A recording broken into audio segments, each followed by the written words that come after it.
आपको जब हम लोग बीटेक ग्रेजुएट होते हैं फिर भी अपने आप को कम क्यों मानते हैं? तुम ही करते हो, कम मत करो। नहीं, एक तरह से क्या कह रहे हो, खुल के बताओ। इनके क्या है कि सारे छोड़ो, पढ़ो नहीं, ऐसे ही बताओ क्या कह रहे हो। उसको रख दो नीचे, अब बोलो। इससे जो इंडस्ट्रियल मार्केट, हाँ ठीक है, जो अभी प्रेजेंट टाइम मार्केट स्ट्रेटजी है उसमें क्या हमारे अंदर इम्प्रूवमेंट होना चाहिए जिससे हम इस प्रेजेंट टाइम जो डिग्री का जो एप्लीकेशन है उसको अच्छी तरह से अप्लाई कर सकते हैं।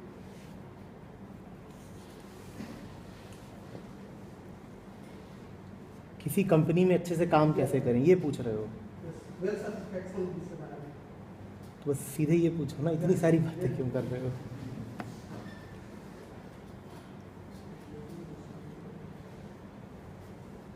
बैठो। क्या नाम है? जिया।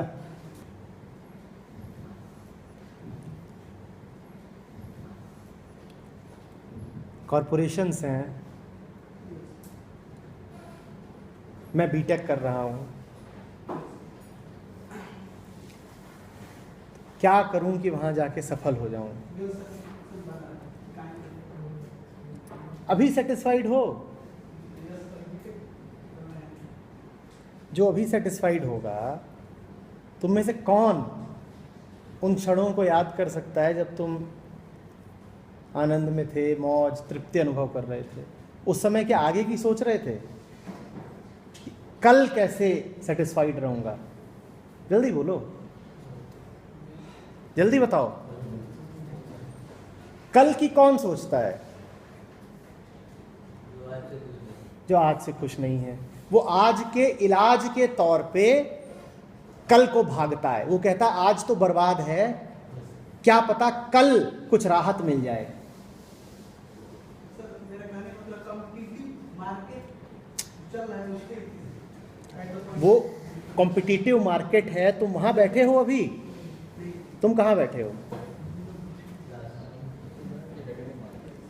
और किस ईयर में पढ़ रहे हो? और वो कॉम्पिटिटिव मार्केट कब आएगा? और जो आज में बैठ के 2 साल आगे में भ्रमण कर रहा हो, क्या वो आज से संतुष्ट है? तो सवाल ये है ही नहीं कि 2 साल बाद का सेटिस्फैक्शन कैसे मिलेगा। सवाल ये है कि आज मेरी हालत इतनी उजाड़ क्यों है? क्योंकि आज अगर भरा पूरा हरा हरा होता तो 2 साल आगे की चिंता कैसे कर सकता था? मैं आज से कैसे 2 साल आगे की व्यग्रता में हूं? और तुम तो फिर भी सेकेंड ईयर के अंत में आके कर रहे हो। मैं मिला हूं 12वीं के अभी उसने 12वीं का पेपर नहीं दिया और वो पूछने आता है एमबीए करके कैसी नौकरियां मिलती हैं। फर्स्ट सेमेस्टर का स्टूडेंट होगा, उसका एचआईडीपी शुरू होगा फर्स्ट सेमेस्टर का। सर सीवी बिल्डिंग की क्लास कब होगी? सीवी समझते हो, रिज्यूमे। वो फर्स्ट सेमेस्टर में है और वो कह रहा है सर सीवी बिल्डिंग नहीं कराया। तू करेगा क्या सीवी का? सर जॉब में काम आता है ना। और ये सीवी जॉब में कब काम आने वाला है? सर 4th ईयर के एंड में। अब इसका क्या होगा? जल्दी बोलो क्या होगा इसका?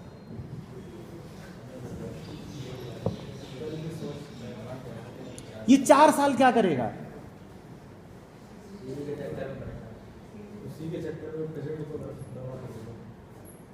तुम कानपुर सेंट्रल पे खड़े हो, ठीक है? तुम्हें ट्रेन लेनी है दिल्ली की। तुमसे कहा जाता है जिया, तुमसे कहा जाता है, वो लाउड स्पीकर होता है ना, इस पे वो भद्दी सी आवाज आती है,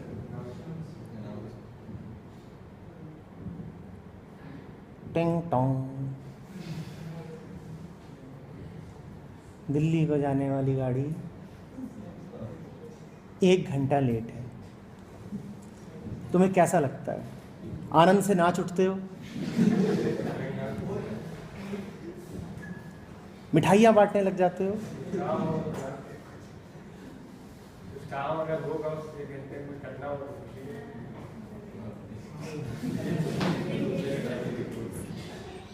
सिर्फ तुम्हारे लिए। टिंग टोंग, दिल्ली को जाने वाली गाड़ी 3 घंटे लेट है।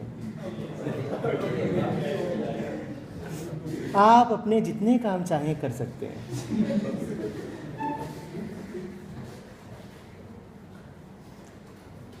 उसके बाद फिर 4 घंटे लेट है। कैसा लग रहा होता है? और 4 घंटे कुछ भी नहीं है, भारतीय रेल 15-15 घंटे भी चलती है। तो अब 4 घंटे लेट है, कैसा लग रहा है? जल्दी बताओ कैसा लग रहा है? और कानपुर सेंट्रल है तो वो भीनी भीनी खुशबू भी उठ रही है, वो जो प्लेटफॉर्म से उठा करती है।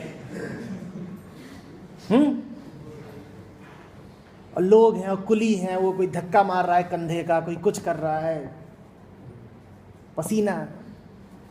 कैसा लग रहा है? 4 घंटे में ये हालत है ना? गाली भी दे देते हो, सब कर लेते हो, या एसएमएस करते हो कि सखी बजे बधाई, आज 4 घंटे ट्रेन लेट आई। कुछ ऐसा होता है? ऐसा तो नहीं होता। 4 घंटे में ही बिल्कुल बिलख जाते हो, क्योंकि क्या कर रहे हो? प्रतीक्षा। इंतजार जहर समान होता है। और जो आदमी 4 साल तक इंतजार कर रहा हो उसका क्या होगा?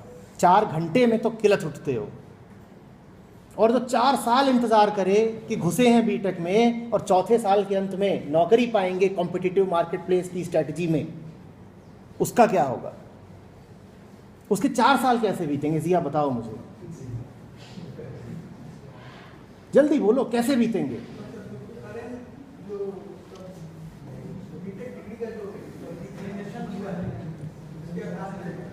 मैं समझ रहा हूं तुम्हारी बात को, पर मैं जानना चाहता हूं कि यदि तुम बीटेक करते समय नौकरी की चिंता में खोए हो तो ये 4 साल कैसे बीतेंगे तुम्हारे? इंतजार, इंतजार और इंतजार। और झेलोगे बस तुम, हर सेमेस्टर को झेल रहे हो। किस लिए झेल रहे हो? कि अगला आए।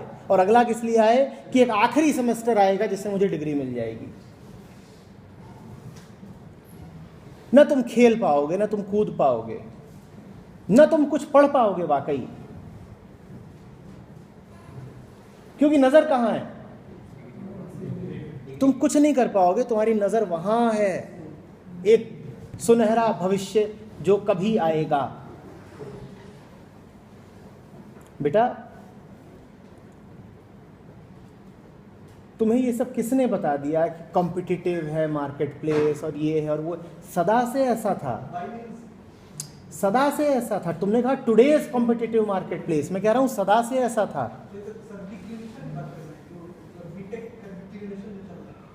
क्या चल रहा है? अरे बीटेक का लेवल डिक्लाइन हो रहा होगा, तुम अपने लेवल की चिंता करो ना। तुम्हें कितनी जिंदगियां जीनी है? तुम कितने लोगों का झुंड बना के जाओगे नौकरी करने? तुम एक जिंदगी जियोगे और एक नौकरी कर रहे हो ना एक समय पर। तुम अपनी चिंता करो। बीटेक गया भाड़ में। एक समय ऐसा था जब पूरे हिंदुस्तान में बीटेक की कुल 1000-2000 सीटें थीं, पूरे हिंदुस्तान में। आज बीटेक की 15 लाख सीटें हैं। तो क्या एक आदमी तो तब भी एक नौकरी करता था और एक आदमी आज भी? तुम अपनी एक की परवाह करो। तुम्हें क्या अंतर पड़ता है? कितनी कुर्सियों पे बैठे हो?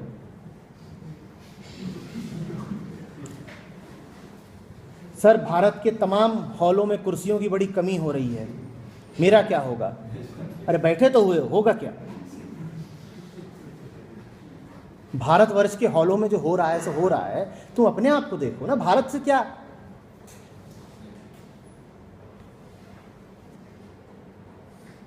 पढ़ रहे हो ना, अभी पढ़ रहे हो। जितना पढ़ने के लिए उपस्थित है उसको डूब के पढ़ो। मैं नंबर लाने की बात नहीं कर रहा हूँ कि कहीं सोचो कि सर कह रहे हैं कि कम से कम 75% तो आना ही चाहिए, नहीं, मैं उसकी बात नहीं कर रहा हूँ। मैं कह रहा हूँ मौज में पढ़ो, उसके बाद तुम्हें चिंता ही नहीं करनी पड़ेगी कि जब जॉब लगेगी तब मेरा क्या होगा।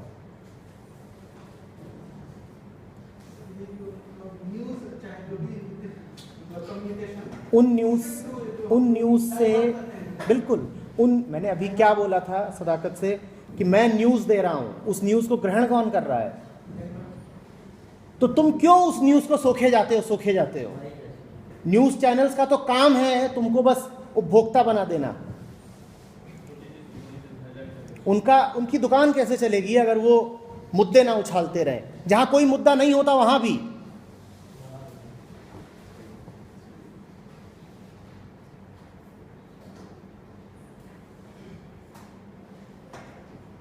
बलिया जिले के सोनपुर गांव में गाय ने बछिया को जन्म दिया।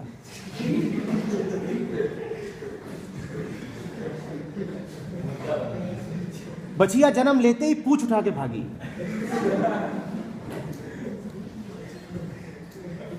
ये पड़ोस की कल्लू मौसी बछिया की उठी हुई पूंछ में कितने बाल थे? क्या बताएं बचवा, बड़ी जबरदस्त पूंछ उठी हुई थी, बाल ही बाल थे। मौसी आपके सर से ज्यादा थे कि कम थे? हमारे सर की क्या बात करते हो? जब तुम्हारे मौसा जिंदा थे तो वो जानते थे हमारे कितने बाल हैं, तुम्हें अब क्या पता, अब तो हम बुढ़ा गए।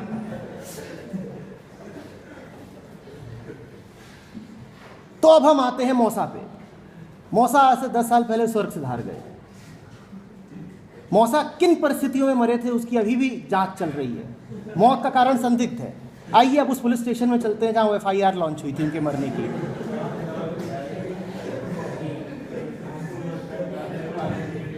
अब यहां दद्दू सिंह दनादन बैठे हुए हैं, SHO दनादन साहब, जरा कुछ बताइएगा, क्या दनादन साहब ने क्या बोल के डकार मारी? भारतवर्ष में गैस्ट्रिक प्रॉब्लम बढ़ती जा रही है, पेट की समस्याओं के बढ़ने का कारण क्या है? दद्दू सिंह दनादन ने डकार मारी। क्या ऐसा है कि भारत में एक एपिडेमिक फैल रहा है पेट की समस्याओं का? और जिया टीवी में ये सब देख रहे हैं।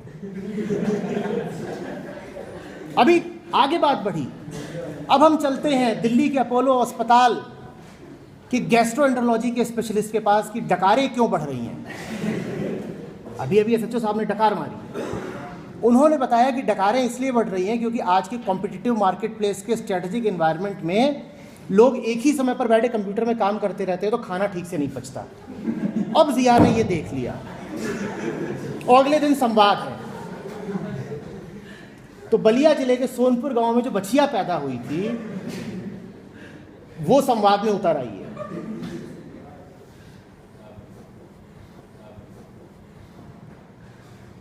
ऐसे तो तुम ग्रहण करते हो कुछ भी, इधर से उधर से आ रहा है, दद्दू सिंह दनादन की डकार, कल्लू मौसी के बाल, और ये सब मन में घूम रहा है कचरा।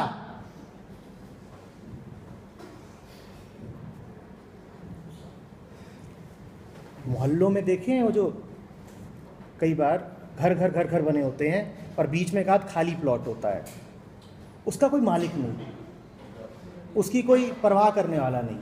उस खाली प्लॉट का लोग क्या इस्तेमाल करते हैं? हमारा जो दिमाग है ना वो उस खाली प्लॉट की तरह है, हमारी कोई मालकियत नहीं है उस पर। कोई भी आता है उसमें अपना कचरा डाल के चला जाता है, कोई भी आ रहा है उसमें अपना कचरा डाल के चला जा रहा है। हमने कोई बांध, कोई दरवाजा बना ही नहीं रखा। मैं तुमसे कह रहा हूं उस खाली जगह पर अपनी चेतना का महल खड़ा करो, फिर डर नहीं रहेगा, फिर सोचोगे नहीं कि क्या होगा आज से 2 साल बाद, आज के कॉम्पिटिटिव एनवायरनमेंट में जहां पर बीटेक डिग्री की कीमत कम होती जा रही है। करना क्या है?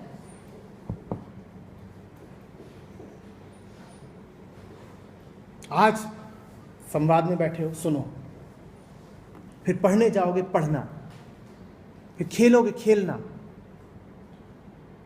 फिर खुदा ने चाहा एक दिन आएगा जिस दिन इंटरव्यू में बैठे होगे, इंटरव्यू दे लेना यार। और इंटरव्यू नहीं देने की इच्छा होगी तो मत देना, वो दिन होगा, देखा जाएगा। अभी से क्या तुम अब इतनी देर से बोल रहा हूं, एक बार भी तुम मुस्कुरा नहीं पाए।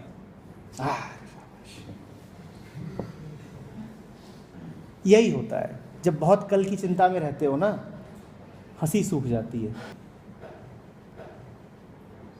होते हो 20 के, लगते हो 60 के।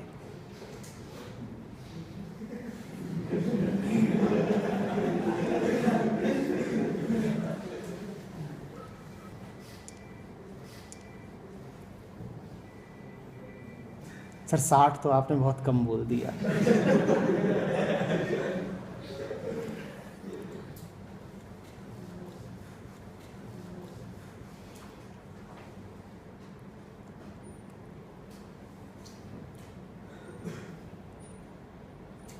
सर आपको क्या पता हमारे ऊपर क्या क्या बोझ है, कैसी कैसी चिंताएं हैं। आपकी अभी उम्र नहीं हुई है सर, जब आप हमारी उम्र के होगे तब आपको पता चलेगा। अभी आप बच्चे हैं, अभी तो आपके खेलने खालने के दिन है, किशोरावस्था।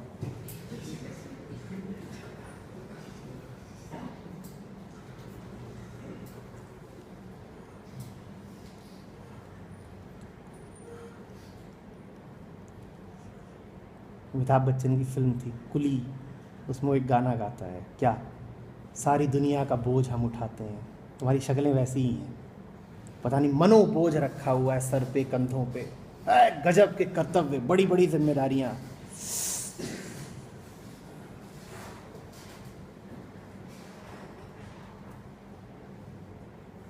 वो तो है ही सर,